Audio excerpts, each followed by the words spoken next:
Something is happening in fashion right now that the luxury industry genuinely did not see coming, and it has nothing to do with a recession, or a trend shift, or a viral TikTok moment. It's Zara. Not the Zara you remember, the one that knocked off runway looks in 2 weeks and sold them for €30. That Zara still exists. But the Zara that is terrifying the luxury world in 2026 is doing something far more dangerous. They are not just copying the clothes anymore. They are taking the actual designers. The people who built the dream that luxury sells, the creative geniuses behind Dior, behind Saint Laurent, behind Maison Margiela, are now working for a fast fashion company. And the implications of that are enormous. Because if the same mind that designed couture for Dior is now designing for Zara, what exactly are you paying for when you buy the luxury version? On March 17, 2026, Zara made an announcement that sent shockwaves through the entire fashion industry. John Galliano, widely considered one of the greatest fashion designers alive, had signed a 2-year creative partnership with the brand. Not a one-off capsule, not a limited edition collaboration, a full 2-year deal. To understand why this matters, you need to understand who John Galliano actually is. This is the man who single-handedly revived Christian Dior in the late 1990s, transforming it from a dusty heritage house into one of the most exciting names in fashion. His runway shows were not presentations. They were full-scale theatrical productions, complete with live orchestras, elaborate cinematic sets, and clothes so technically complex that they redefined what fashion could be. After his controversial departure from Dior in 2011, he spent a decade at Maison Margiela, where he produced some of the most critically acclaimed collections in modern fashion history. His final show there, in January 2024, was widely praised as a masterpiece. And now, this man, this living legend of couture, is designing for Zara. Not as creative director, not to build a new luxury subline. He is taking pieces from Zara's own archive, the fast fashion garments that already exist, and deconstructing them, reconfiguring them, subjecting them to a couture process, using new materials, new techniques, but starting from a Zara foundation. The first collection drops in September 2026. The fashion world's reaction ranged from confusion to genuine awe. Fast Company published an analysis calling it what the end of competitive advantage looks like in real time. Fashion United called it a power move from Inditex. Reuters reported it as part of Inditex's effort to boost Zara's design credentials. The luxury conglomerate said little publicly. But strategically, the question was impossible to ignore. If one of the greatest couturiers alive believes his creative vision can be expressed through a Zara garment, what does that say about the €3,000 version? And here's the thing, Galliano wasn't even the first. The groundwork for this moment had already been laid, quietly, 18 months earlier. In October 2024, Zara released a capsule collection designed by Stefano Pilati, the former creative director of Yves Saint Laurent. Not a junior designer, not a behind-the-scenes consultant. The man who ran one of the most prestigious fashion houses in the world for 8 years, from 2004 to 2012, dressing the global elite, setting the tone for an entire era of Parisian luxury. He succeeded Tom Ford at YSL. That is the level of designer we are talking about. And the campaign? Shot by Steven Meisel, arguably the most important fashion photographer alive, the man behind decades of iconic Vogue Italia covers, and starring Gisele Bündchen, one of the most recognizable supermodels in history. This was not a typical fast fashion marketing stunt. This was a luxury-grade production. The imagery, the casting, the creative direction, it looked like something from Saint Laurent or Celine. If you removed the Zara logo, you would have assumed it belonged to a much more expensive collection. The prices range from $17.90 for a pair of socks to $699 for a leather piece.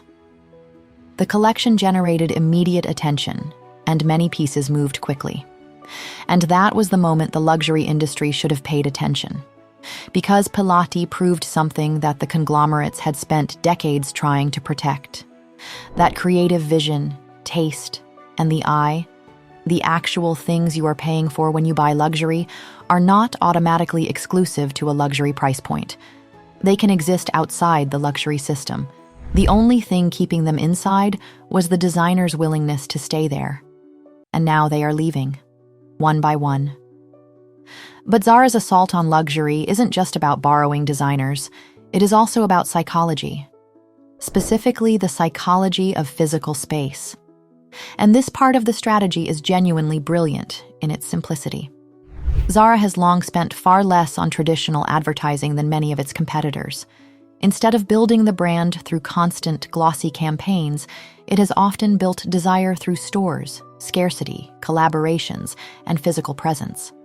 According to industry analysis, they spend roughly 10 times less on advertising than direct competitors like H&M or Gap. For a company generating nearly 40 billion euros in annual revenue, that is an extraordinary and deliberate strategic choice. So where does that money go instead? Real estate. Zara deliberately, strategically, and aggressively positions its flagship stores directly next to or across from the world's most prestigious luxury boutiques. On the Champs-Élysées in Paris, where they opened a second flagship in April 2023, Zara sits alongside Louis Vuitton, Cartier, and Dior. On Fifth Avenue in New York, they occupy space in the same blocks as Prada, Gucci, and Tiffany. On Oxford Street in London, in Ginza, Tokyo. In every major luxury shopping district in the world, Zara is there. Deliberately. This is not only about foot traffic, it is also a calculated psychological strategy. When a consumer walks down the Champs-Élysées and sees Zara occupying the same physical space as Louis Vuitton, the same grand architecture, the same street presence, the same neighborhood, their brain makes an unconscious association. Zara belongs here. Zara is in the same conversation. Zara is luxury adjacent. The proximity alone elevates the perception of the brand without a single euro spent on traditional advertising. And the financial results prove it works. Inditex, Zara's parent company, posted a record net profit of 6.22 billion euros in 2025, a 6% increase year over year. Their total sales reached nearly 40 billion euros. Their market capitalization as of July 2026 stands at around $191 billion, placing them among the most valuable fashion companies on the planet. They are not nipping at luxury's heels anymore. They are standing right next to them, literally and figuratively. Now here is where it gets truly uncomfortable for the luxury industry. Because while parts of the luxury industry have faced growing criticism over price hikes, downgraded materials, quality complaints, and opaque supply chains, Zara has been moving in the opposite direction. Or at least it has been trying to make the consumer feel that way.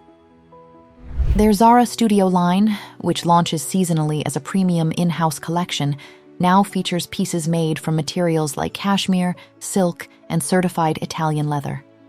Prices ranged from under $20 for accessories to nearly $700 for leather outerwear. Expensive for Zara, but a fraction of what luxury charges for similar categories. Their sister brand Massimo Dutti, also owned by Inditex, has positioned itself as a quiet luxury alternative, offering premium fabrics and refined tailoring that competes with brands like Sandro, Maj, and even the entry level of certain luxury houses. The result is a bizarre inversion that would have been unthinkable a decade ago. Consumers are increasingly comparing Zara Studio pieces with designer alternatives and asking uncomfortable questions about what the luxury price is really buying, because the designer equivalent is not always made the way people imagine it to be. And when luxury raises prices while facing criticism over quality and supply chains, it closes the gap from above. Zara didn't have to climb all the way up to meet luxury. Luxury, in some categories, climbed down toward Zara. Not in every product, not in every house, and not in every atelier, but often enough for consumers to notice. And when the difference starts to feel smaller, the logo has to do more of the work. This is the cruel irony. The luxury brands created part of this vulnerability themselves.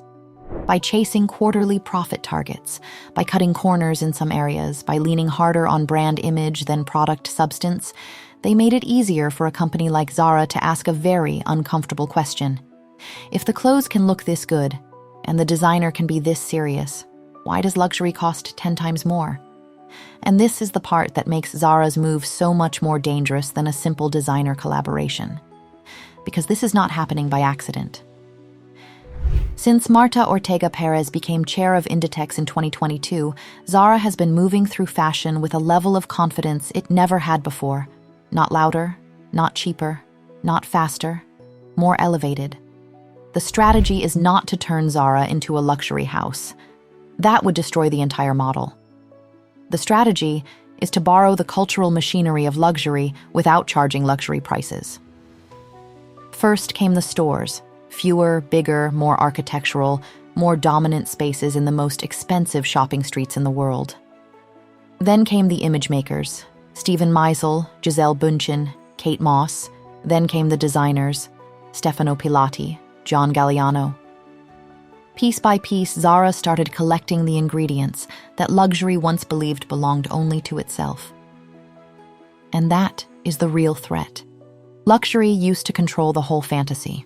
The designer, the campaign, the location, the materials, the styling, the cultural approval. It controlled the dream from top to bottom. But Zara is proving that those ingredients can be separated from the luxury price tag and reassembled somewhere else. Because if even a fast fashion machine can borrow luxury's designers, photographers, locations, and visual language, luxury has to explain what still makes it untouchable. And that explanation is getting harder. Because the old answer was simple. Luxury had the talent. Luxury had the taste. Luxury had the locations. Luxury had the better materials. Luxury had the cultural authority. But Zara is now reaching into every one of those categories. And this is what makes Zara's strategy so devastating in its totality.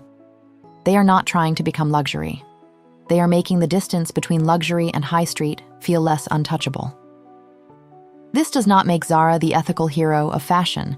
It is still a fast fashion giant built on speed, scale, and constant consumption. But that is exactly what makes the threat so uncomfortable. Even a fast fashion machine can now borrow luxury's designers, locations, materials, and language. Inditex does not need to charge luxury prices. They generate nearly 40 billion euros in revenue through sheer volume and operational efficiency.